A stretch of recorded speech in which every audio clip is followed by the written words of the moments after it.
蓝忘机脑袋里还在播放他昨天做的各种尴尬行为，还有强迫魏无羡上族谱，以及强吻他。魏无羡发现蓝忘机突然变得沉默了很多，也不说一些让他脚趾抠地的话了，猛地转头道：“蓝湛，你正常了。你昨晚果然是被什么邪祟附身了吧？”蓝忘机难得有些吞吞吐吐的开口：“我什么都记得，我既然做了那种事，以后我会好好对你的。”魏无羡愣住了：“啊？不是玩笑吗？你……我……”魏无羡突然有些语无伦次了。蓝忘机，蓝氏族谱上了就不能轻易划去，还有昨日我强，我会对你好。蓝忘机的耳朵已经红得快要滴血。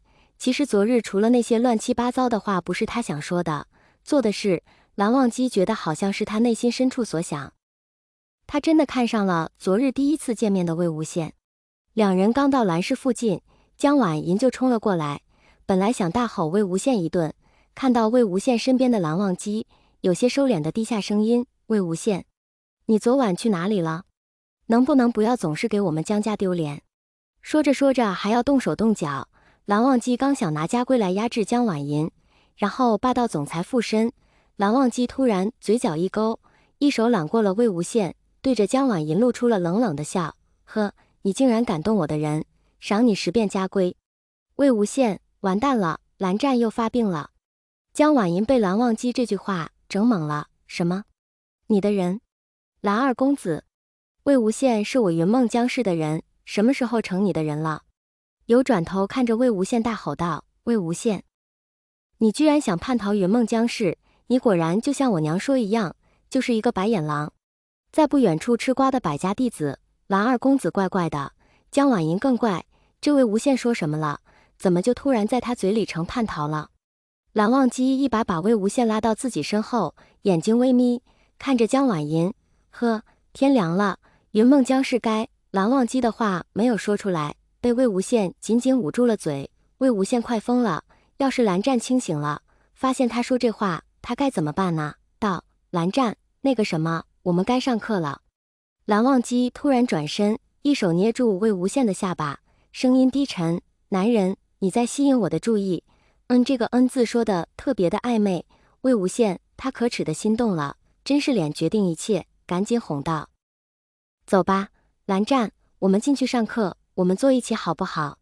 蓝忘机突然袭击，当着所有在场的仙门百家弟子和蓝氏门生的面，亲了一口魏无羡的唇。魏无羡脸直接爆红，蓝湛怎么可以在这么多人面前亲他？江婉银是化了，聂怀桑眼睛亮了，其他学子懵逼了，蓝氏门生腿抖了。蓝忘机才不管这些人怎么想的呢，直接牵起魏无羡的手，拉进了蓝氏。蓝忘机坐好，还对旁边的魏无羡来了一句：“我允许你坐到我的怀里。”魏无羡感觉自己呼吸都要停止了，无奈的扶额：“下课了，一定要带蓝湛去蓝启仁那里看看，不然总是这样，魏无羡他也尴尬呀。”他快用脚趾头扣出云深不知处了。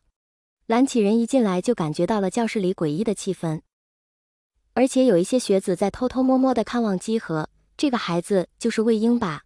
藏色的孩子。云梦那边传来的消息，他好好教育教育这孩子。第一堂课就是带着学子们学习蓝氏家规。魏无羡脑袋一直在想着蓝忘机的事情，竟然一直没困。其他学子们被蓝忘机亲魏无羡的事情弄得也是精神百倍，全在大脑风暴。只有江婉银一直偷偷摸摸地看着望羡二人，还露出恶心的表情，然后被蓝启仁抓到了，一提问一问三不知，气得蓝启仁直接罚了他2遍家规。江婉银坐下又开始埋怨起魏无羡了。蓝启仁看着江婉银一直用着恶心怨恨的表情瞪着魏无羡，想着他是不是有什么毛病。魏无羡看到蓝启仁和蓝曦臣这副模样，无奈开口：“我今天来就是想找先生说这件事。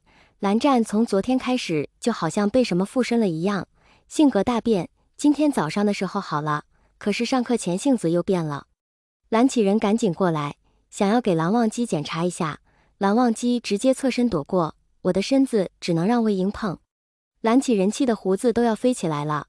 魏无羡干笑着抱住蓝忘机：“先生，你检查，我抱住他了。”蓝启仁这边正给蓝忘机检查呢，蓝忘机的嘴还是不闲着：“呵，男人就是想趁机抱我对吧？魏无羡，好好的美男子为什么长了嘴？蓝启仁猛逼地松开肉，忘机的身体没有异状啊。再说了，云深不知处是修真界灵气最充裕的仙家福地，哪里来的邪祟赶过来？蓝曦臣忍住拼命想上扬的嘴角，既然不是邪祟，不然让四长老过来看看。原谅蓝曦臣，实在是他看了10几年的弟弟，脸上的表情都没有今日他的多。忘机的脸上出现了那么多表情，还有那些让人尬的抠脚的话，实在是太有意思了，哈哈哈哈！原谅他不厚道的想笑。蓝忘机下巴微扬，呵，既然没事，我就要带我的人回房间了。他想要了。魏无羡歪头，想要什么？